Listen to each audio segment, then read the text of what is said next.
it's supposed to be 10 stations and then it'll be cut into half.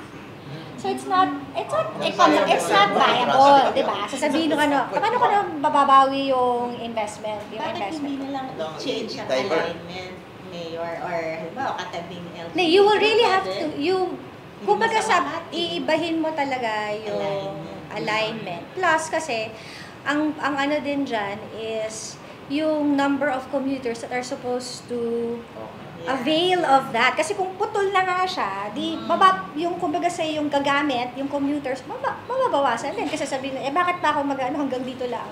When it's supposed to be all the way sa hospital ng Makati, hanggang doon sa may almost sa Pateros na di ba? So yung i-cater mo na commuters, bawas na bawas.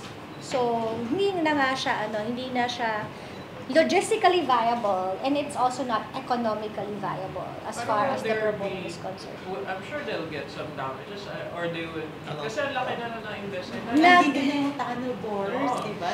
Nandiyan na, tapos actually nag-start na din sila maghukay, may excave na rin, di ba? I mean, those are losses that they will have to shoulder. Why not bring Taguig on board? Try mong kausap sila. Parang,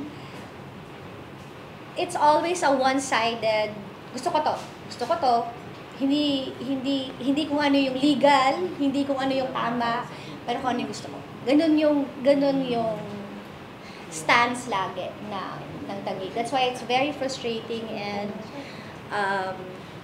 disheartening